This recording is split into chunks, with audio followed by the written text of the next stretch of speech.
हमारे चैनल को सब्सक्राइब करें और बेल आइकन दबाएं। मैं हूं दयानंद शेट्टी और आप मुझे इंस्पेक्टर दया के नाम से जानते हैं। For more episodes of CID, subscribe to lift crime and hit the bell icon. सारी की सारी दुनिया छुट्टी पर चली जाए, लेकिन मेड अगर छुट्टी पर चली गई तो जिंदगी हराम हो जाती है यार। बहुत लेट हो गया। अरे यार, लैब जाने में लेट हो रहा हूं। ये कौन आ गया इस वक्त यार?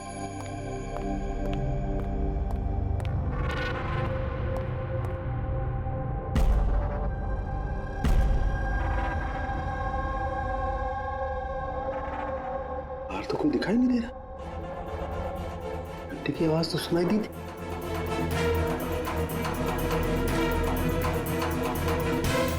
बाहर कोई दिखाई नहीं दे रहा, घंटी सुनाई दी, लेकिन कुछ गड़बड़ है।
You are invited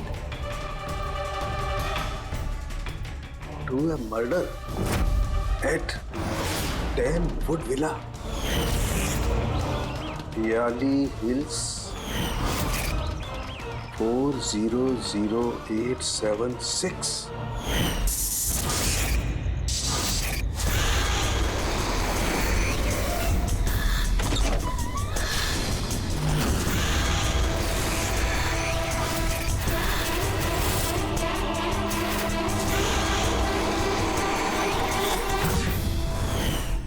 Catch me if you can.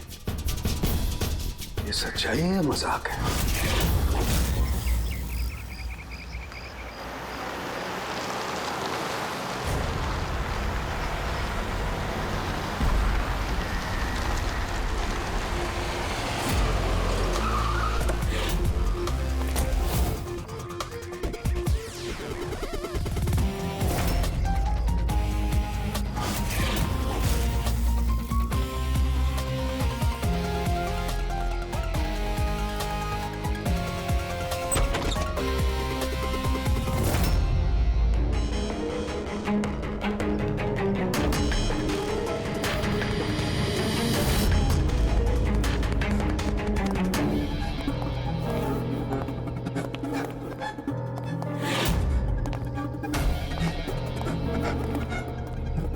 My God.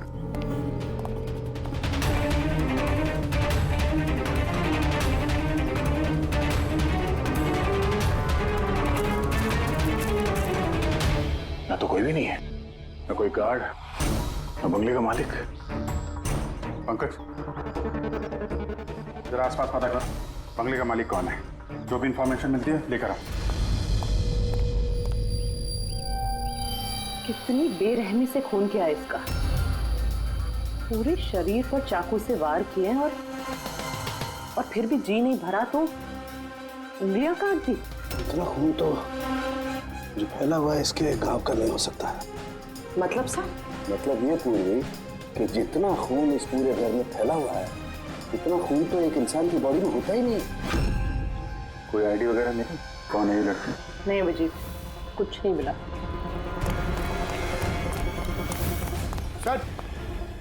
Sir, इस बंगले की मालकिन राइना है और वो आधे घंटे में आ रही है।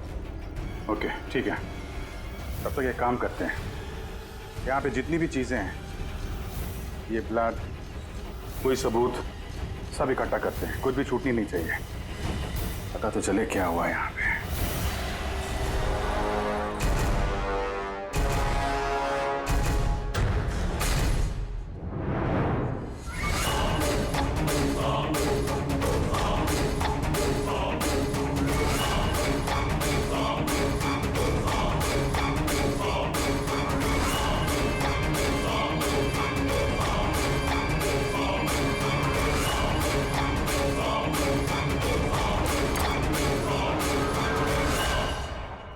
इस पूरे घर में इतनी सारी चीजें पड़ी हैं जो चिल्ला चिल्ला के कह रही है कि हम सबूत हैं, हमें उठा लो। कहीं ये सब प्लांटेड तो नहीं? मतलब खूनी हमारे साथ गेम खेल रहा है।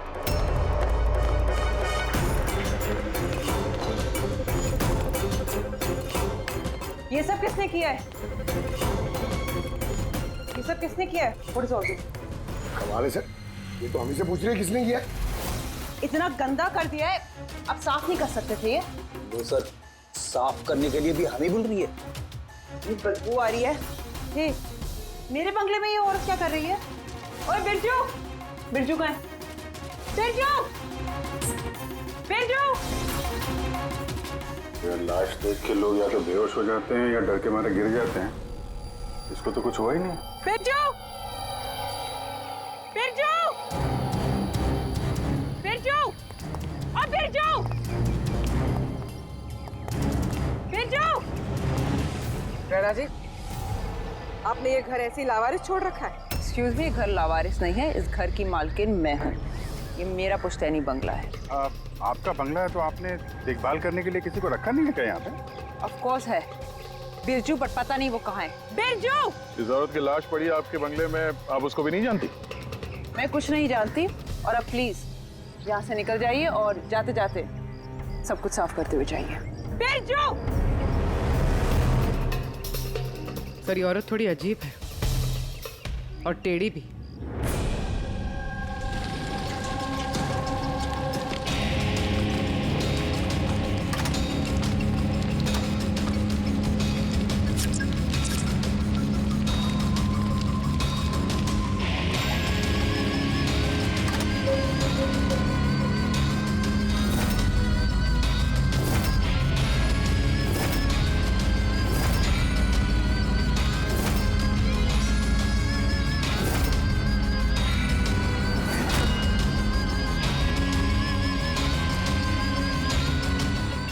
एक केस और 18 सबूत, और खूनी ने सबूत ऐसे सजा के छोड़े थे कि बस पूछो मत।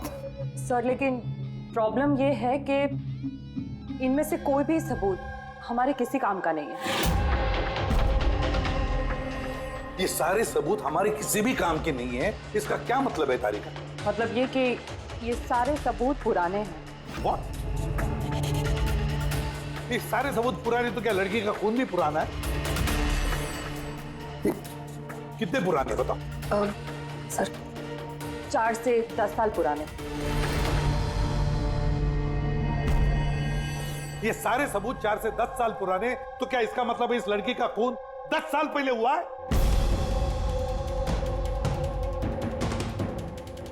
और क्या मिला सबूतों में से बताओ? इन सारे सबूतों में 20 अलग अलग लोगों के डीएनए मिले हैं। वाह, मतलब 20 अलग अलग लोगों ने इन सारे सबूतों को छुआ है ना? हाँ सर। तो फिर फिंगरप्रिंट्स तो मिले ही होंगे? नहीं।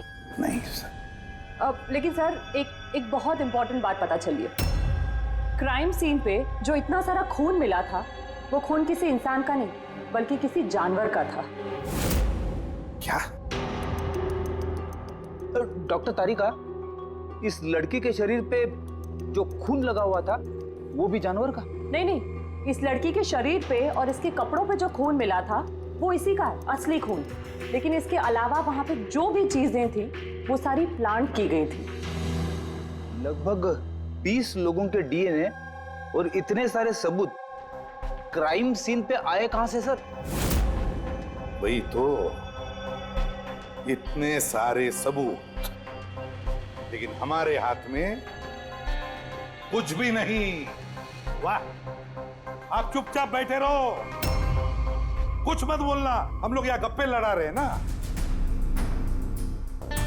बॉस, मैं जानता हूं ये सारे के सारे सबूत कहां से आए। पिछले कई सालों में सीआईडी ने जो केसेस सॉल्व किए हैं उसमें से कुछ इंपॉर्टेंट केसेस के इंपॉर्टेंट एविडेंस है ये सारे के सारे। क्या?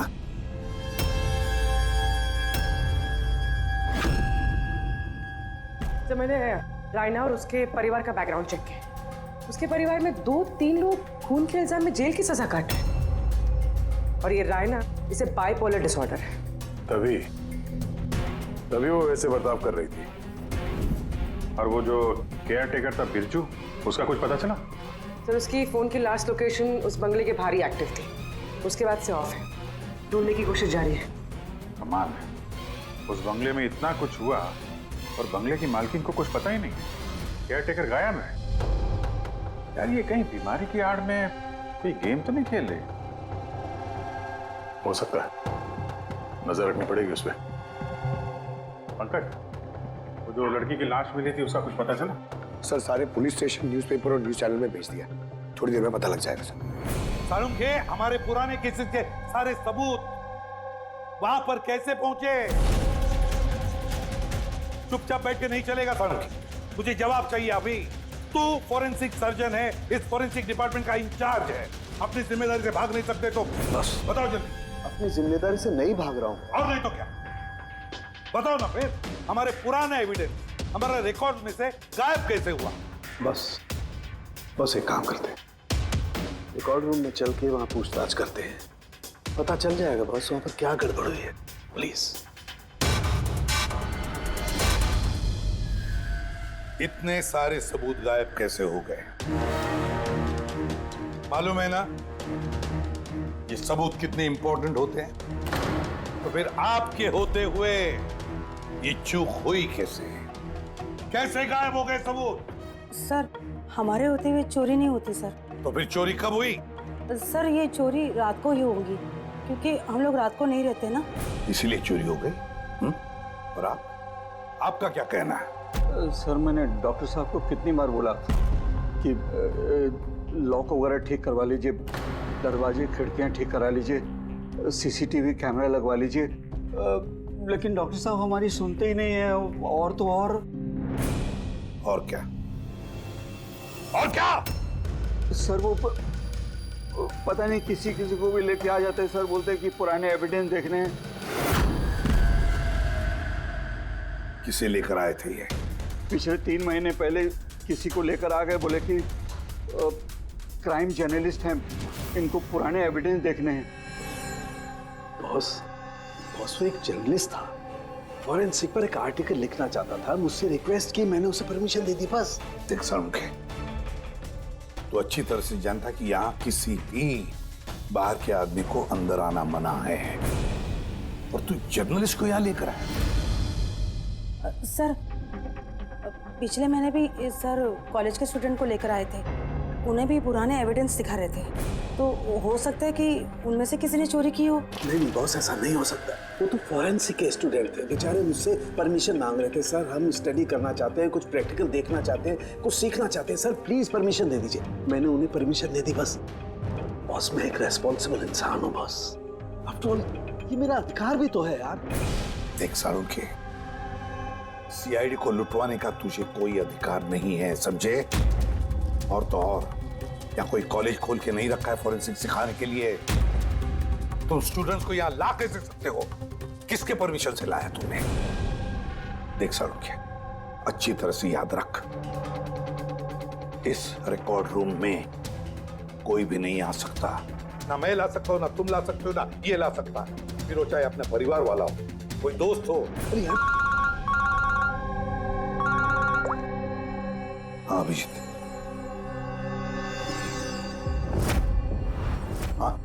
सर जिस लड़की की मौत हुई थी उसका नाम टीना है, और ये उनके पिताजी हैं, doctor Nirav sir, head of forensic Chennai. Doctor Nirav? Nirav Nirav यार बेटे नीरव किसी मार दिया। कंट्रोल योरसेल्फ, सब पता चल जाएगा। सर आप लोग जानते हैं एक दूसरे को? हाँ अभिजीत, एक जमाना था जब मैं और नीरव साथ साथ काम किया करते थे। Nirav, 1 minute boss. क्या? ये देख दोस्त, तेरा शक एकदम सही था दोस्त, इसमें डॉक्टर है। डॉक्टर नीरव, जरा बताइए आखिरी बार आपने अपनी बेटी टीना से कब बात की थी? कब देखा था उसे? एक्चुअली वो कॉलेज के हॉस्टल में रहती थी, 2 दिन पहले से बस गायब हो गई थी। नीरव, नीरव, हौसला रखो नीरव। जिसने भी किया है ना वो पकड़ा जाएगा। मैं पता लगाऊंगा नीरव, मैं पता लगाऊंगा किसने किया ये। नहीं सालुंखे, तुम नहीं पता लगाओगे। मैं नहीं पता लगाऊंगा मतलब? मतलब तुम इस केस पर काम नहीं करोगे।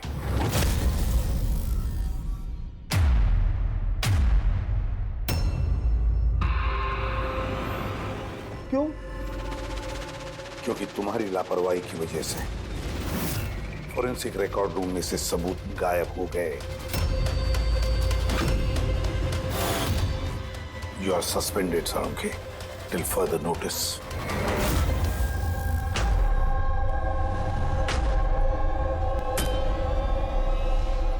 बस तुम्हें लगता है कि ये सब कुछ मेरी वजह से हुआ?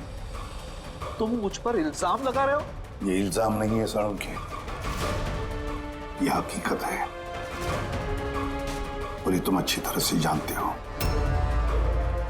ना। तुम अपने दोस्त जर्नलिस्ट को फोरेंसिक रिकॉर्ड रूम में ले जाते, ना उन स्टूडेंट्स को फोरेंसिक रिकॉर्ड रूम में ले जाते, और ना आज मुझे तुम्हें सस्पेंड करना पड़ता।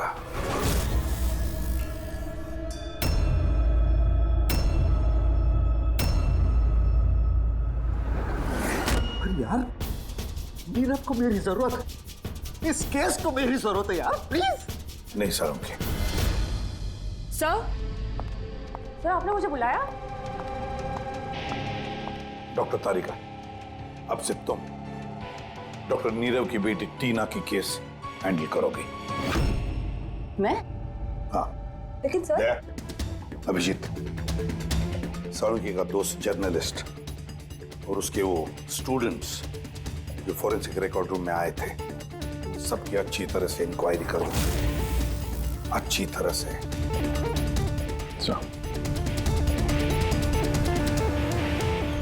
डॉक्टर साहब, साहब,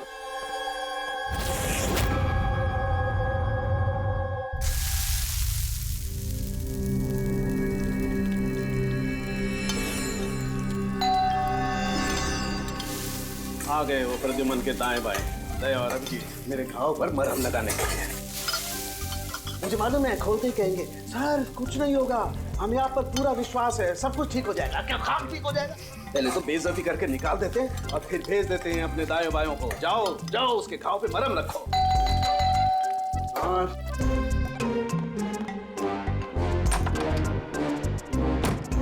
हाय। मॉर्निंग।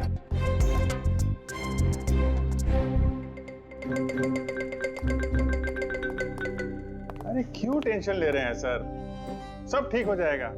हमें आप पर पूरा विश्वास है सर, हमें पूरा यकीन है आप कोई गलत काम कर ही नहीं सकते हैं, मगर क्या करें, प्रोटोकॉल तो फॉलो करना ही पड़ेगा। देखो, मुझे तुम लोगों की सहानुभूति की कतई जरूरत नहीं है, और हाँ, तुम्हारे एसीपी साहब की सहानुभूति की भी बिल्कुल जरूरत नहीं है। बच्चा नहीं हूं, रो नहीं रहा। मुझे मालूम है प्रद्युमन अपने उसूलों का बहुत पक्का है, होना भी चाहिए। गुड। सर, मैं बहुत शर्मिंदा हूँ, आई एम वेरी सॉरी। आपके सामने एसीपी सर ने मुझे नहीं तारिका, शर्मिंदा होने की कोई जरूरत नहीं। तुम अपने काम पे ध्यान दो, हर चीज को बारीकी से देखना, कोई ना कोई सुराग जरूर मिलेगा। हम जिस चीज को भी छूते हैं अपने निशान छोड़ जाते हैं। Remember, every contact leaves a trace behind. बस इसी फॉर्मूले को फॉलो करना। और हाँ, जब तक ये केस सॉल्व नहीं हो जाए प्लीज यहां पर मत आना।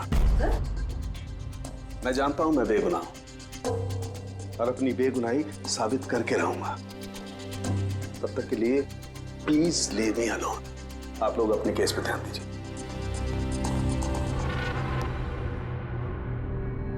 बहुत गर्म है मामला। वैसे सर खाने में क्या बना है, भूख बहुत लग रही है।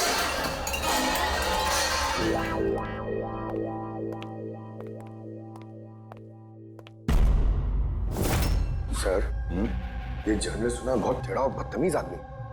3 महीने पहले डॉक्टर नीरव के साथ किसी बात पे झगड़ा भी हुआ था सर। देखते हैं कितना टेढ़ा है। सर आपको अंदर बुलाया। Thank you.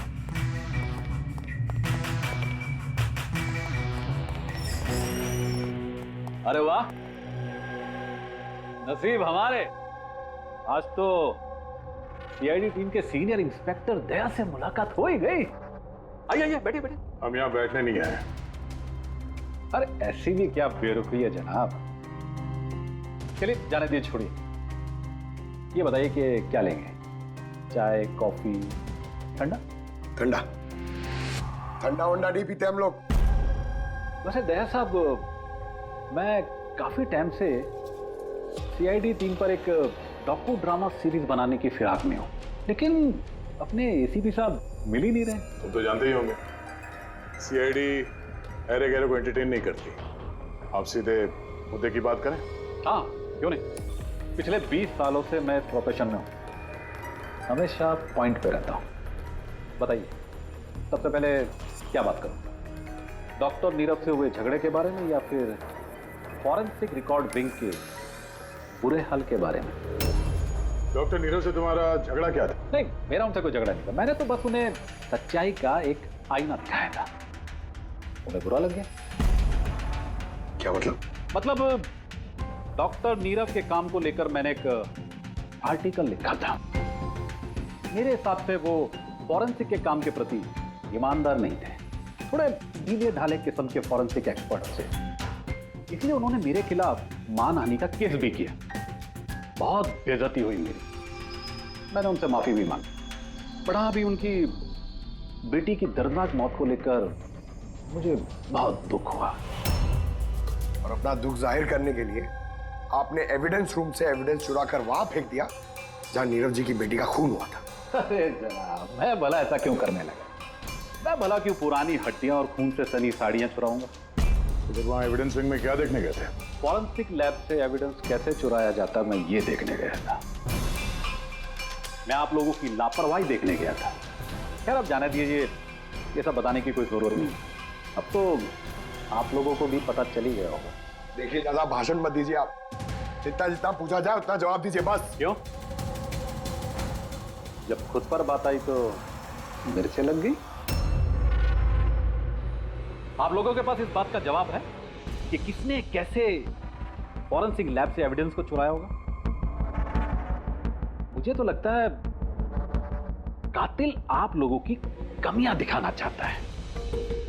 क्या जाने दीजिए, अब ये बताइए कि ये सीआईडी पर डॉक्यू ड्रामा सीरीज कब स्टार्ट करो?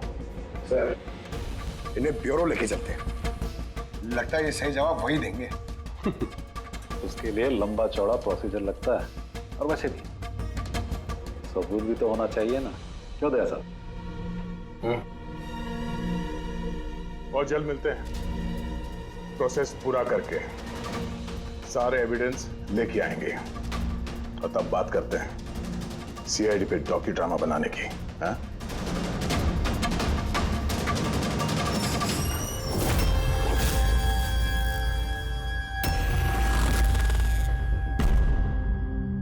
डॉक्टर नारायणी? यस जी कहिए। हम लोग सीआईडी से एक केस के सिलसिले में आपसे बात करनी है। जी बताइए। जो स्टूडेंट पिछले महीने फॉरेंसिक रिकॉर्ड रूम देखने गए थे, वो सारे के सारे चोरी और खून के इल्जाम में सस्पेक्टेड हैं। व्हाट?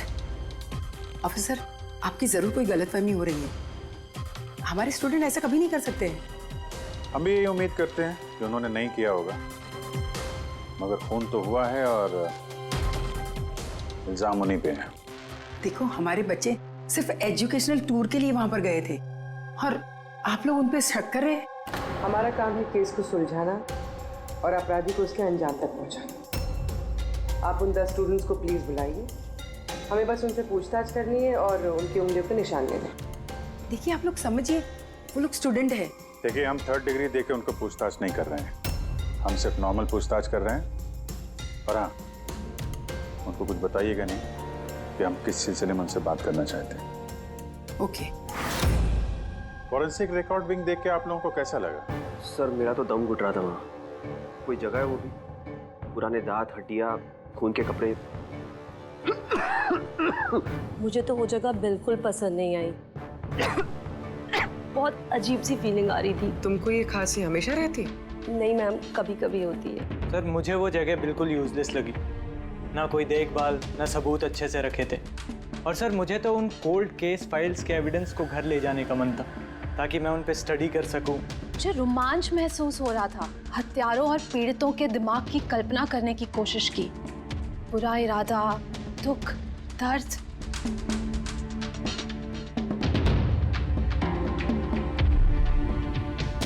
सर यहाँ तो 9 ही लोग हैं, एक नहीं है। हाँ, वो एक स्टूडेंट आज एब्सेंट है, उसकी तबीयत ठीक नहीं है। कौन है, क्या नाम है? सारिका। सारिका, हमें उसकी पूरी डिटेल्स चाहिए।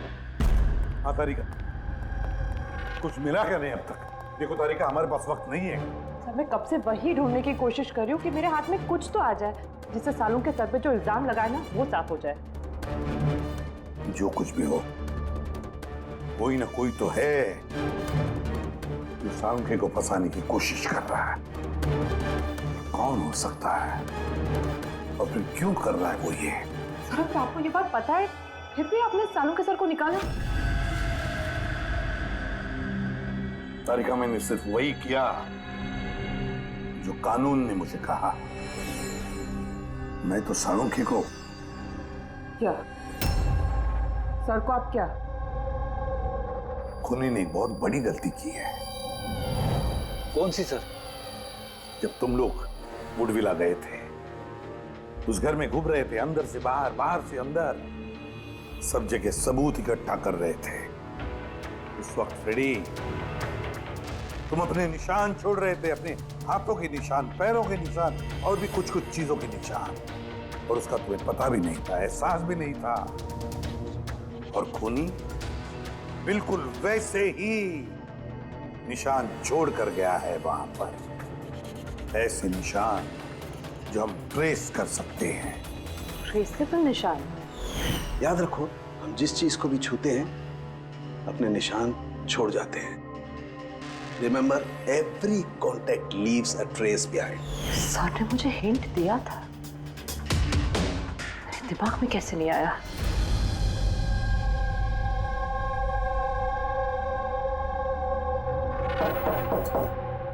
जी कहिए। सारिका कहाँ है? आप लोग? CID। आप कौन है? सब मेरा नाम रूपाली है। और सारिका? सब वो तो यहाँ नहीं है, कल ही चली गई। कहाँ चली गई? मैम वो अपने घर चली गई। कल वो आई और जल्दी जल्दी उसने अपने सारे बैग्स पैक किए, और बहुत जल्दी में थी इसलिए उसने अपना फोन भी यहीं छोड़ दिया। कोई वजह बताई उसने, इतनी जल्दी में घर चली गई? जी सर, वो बता रही थी कि उसके घर का कोई सदस्य बीमार है। क्या? सर, फोरेंसिक सेंटर से पता चला कि सारिका बीमार है, और ये बता रही है कि उसके घर का कोई बीमार है। कुछ चक्कर तो है सर। अच्छा रूपाली, ये सारिका का घर कहाँ है? सर कानपुर। कानपुर। और आप लोग साथ में रहते थे? जी सर, हम दोनों रूममेट्स हैं। अच्छा, आप लोग कब से साथ में रह रहे हैं? यही कोई 8-9 महीने। 8-9 महीने से तो एक दूसरे के बारे में काफी कुछ पता चल जाता है। क्या कैसी लड़की थी सारिका, कुछ बता सकती हैं आप? सर वो तो बहुत अच्छी लड़की है। इनफैक्ट वो अपने काम से काम रखती है, फोरेंसिक इंस्टीट्यूट जाना, वहाँ से वापस आना, यही उसका डेली रूटीन। Forensic centre? तो वहाँ की कुछ बातें बताती थी वो आपसे? हाँ, फोरेंसिक इंस्टीट्यूट से रिलेटेड कुछ बातें बताती रहती है। जैसे अभी कुछ दिनों पहले वो मुझे बता रही थी कि तुम्हें पता है रूपाली, सबूतों को प्लेस करके ना किसी को भी फंसाया जा सकता है। रियली? लेकिन ऐसा कैसे हो सकता है? अरे बुद्धू, कुछ भी हो सकता है। मैं कर सकती हूँ ना, किसी भी केस को पलटा जा सकता है, सिर्फ और सिर्फ सबूतों के दम पर। अब देख मैं कैसे सबका दिमाग घुमाती हूँ। सर, टीना और डॉक्टर सालुंखे के केस में भी तो यही हुआ है। और अब ये सारिका फरार है, इसको ढूंढना होगा जल्दी से जल्दी।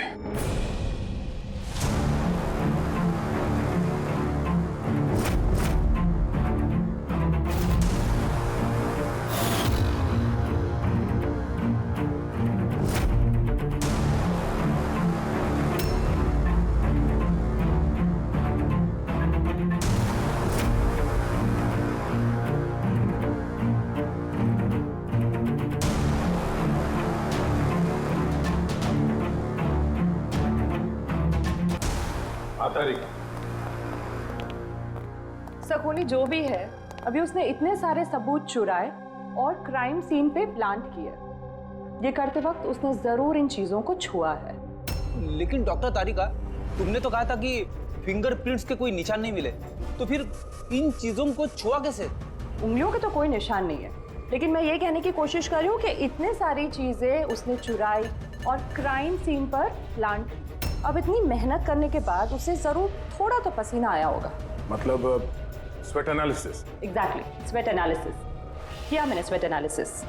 और इस प्रोसीजर से मुझे एक डीएनए भी मिला। ये देखिए, इस डीएनए से मुझे ये पता चला कि इस इंसान को एक खास किस्म की बीमारी है, सिस्टिक फाइब्रोसिस। ये किस तरह की बीमारी है? ये एक जेनेटिक बीमारी है पूर्वी। इस बीमारी से इंसान के बॉडी ऑर्गन्स जैसे किडनी, लंग्स, पैंक्रियाज, इंटेस्टाइन, ये सब डैमेज होने लगते हैं। तो डॉक्टर तारिका, इस बीमारी की तो पहचान भी होगी ना? कोई सिम्टम्स तो होंगे? सिम्टम्स है। अगर ये बीमारी ज़्यादा टाइम तक रहे तो वो इंसान की उसकी ग्रोथ पुअर हो जाती है, फैटी स्टूल्स होने लगते हैं, सांस लेने में तकलीफ होती है, बहुत खांसी आती है, इनफैक्ट साइनस इन्फेक्शंस होने लगता है। सांस लेने में तकलीफ और खांसी? तो ऐसे मरीजों को तो हॉस्पिटल के काफी चक्कर लगाने पड़ते होंगे। कांस्टेंट मॉनिटरिंग की जरूरत पड़ती है। बस सुविधा भेजिए। शहर में जितने भी हॉस्पिटल्स हैं, सब में जाकर के पता लगाओ सिस्टिक फाइब्रोसिस के मरीज कितने हैं और क्या उनमें से कोई एक ऐसा पेशेंट है जिसका हमारे इस केस से संबंध है।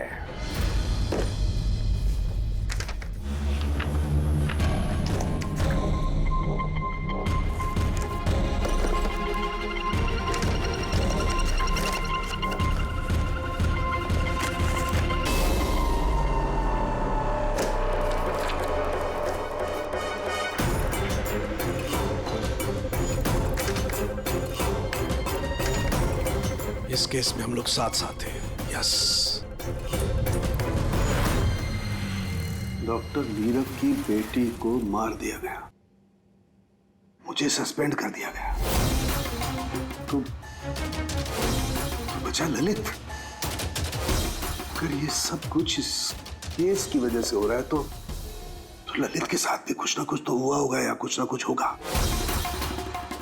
ललित को ढूंढना पड़ेगा, लेकिन इस सालों से ललित से कोई कांटेक्ट नहीं है, कैसे ढूंढूं उसे? ट्राई करता हूं।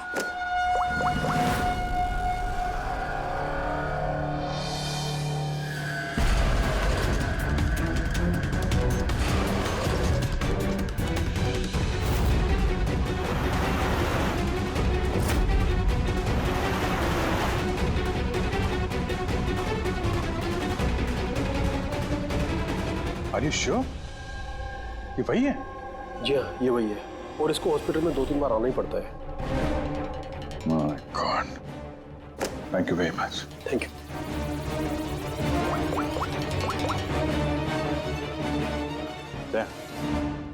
कातिल का पता चल गया है। क्या डॉक्टर ललित मर गए 5 साल पहले? हाँ सर, आप उनकी बेटी से मिल सकते हैं। कहाँ है उनकी बेटी? मेरी बात हो सकती है? वो तो मुंबई में है सर, सारिका नाम है उसका। सारिका? जी sir. Okay, thank you. Sarika Mumbai में।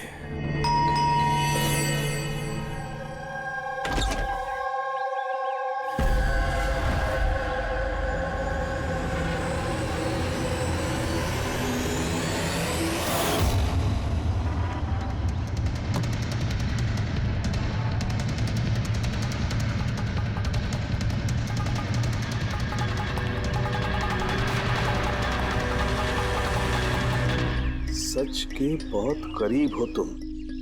एक आखिरी जगह जहां खून होगा।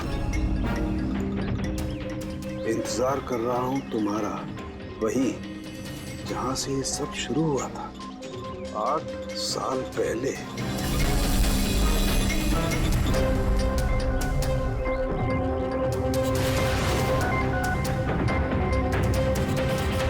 साल पहले।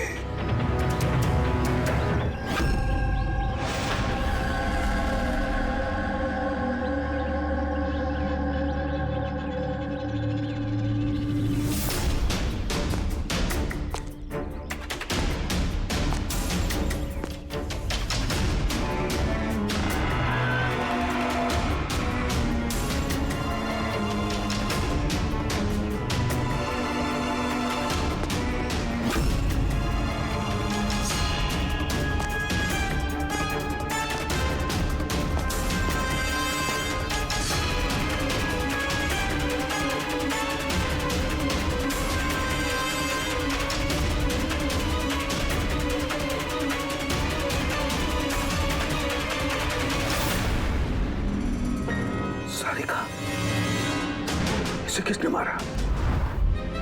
ये लाइट को क्या हुआ?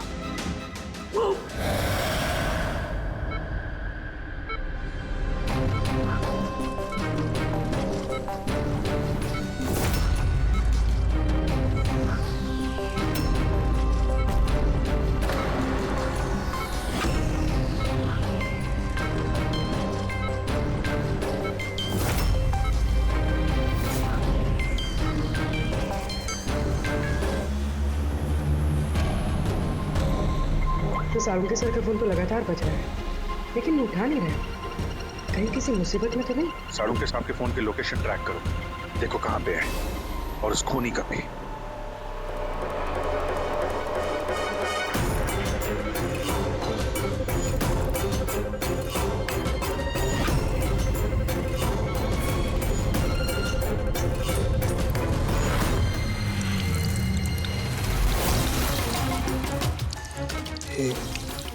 ये क्या कर रही हो? तुम्हारी मौत है, धीरे धीरे और बहुत ही दर्दनाक।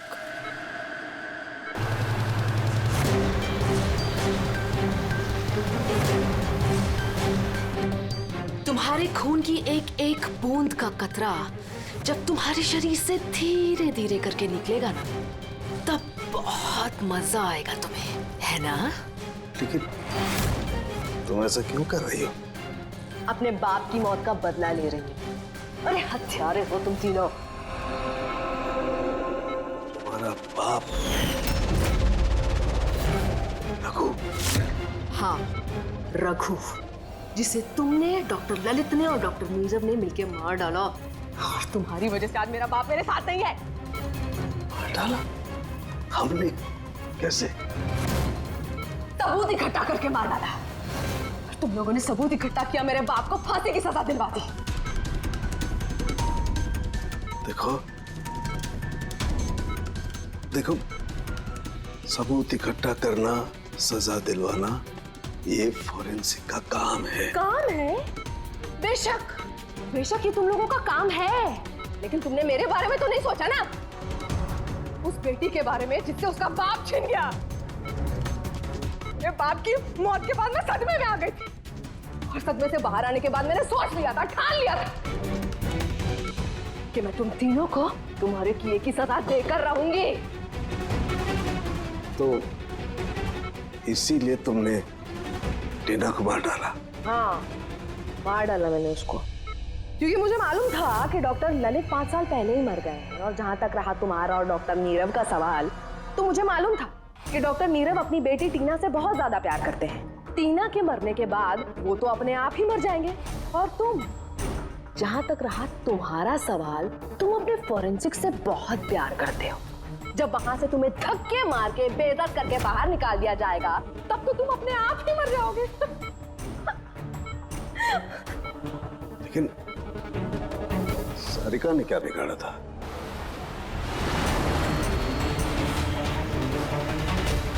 सारिका, उसे तो मरना ही था। वो ललित की बेटी जो थी, और वो फॉरेंसिक में काम करती थी तो मेरे काम आती ना वो, उसी की मदद से तो मैंने फॉरेंसिक विंग से सारे सबूत इकट्ठा किए थे। तुम्हारा फॉरेंसिक तुम्हारे खिलाफ। ये देखो डॉक्टर सालुंके, हो गया मेरा बदला पूरा। और जब तक सीआईडी यहाँ पर आएगी ना, तब तक तुम ऊपर। Good by doctor Salunke.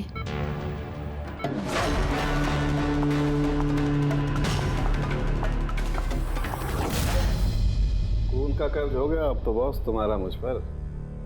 मेरा कर्ज नहीं हुआ है खून का तुम्हारे ऊपर, ये तो वो कर्जा है जिन लोगों को तूने फांसी पर लटकाने में मदद की ना हमारी, वो कर्जा है, अब चुका दे। अच्छा सुन, बहुत आराम हो गया, सीधे काम पर चल। अच्छा जल्दी से ठीक हो जाइए। तारिका अकेली मुर्दों से बातें कर रही है। ओहो तारिका, अभिजीत को तुम्हारी बड़ी फिक्र है भाई। देखो भाई, अब एक हफ्ते तो मैं यहाँ से हिलने वाला नहीं हूँ बॉस। एक काम करो ना, तब तक तारिका से काम चला लो। अच्छा ये आराम करिए आप। Silence please. हाँ साइलेंस, चुप।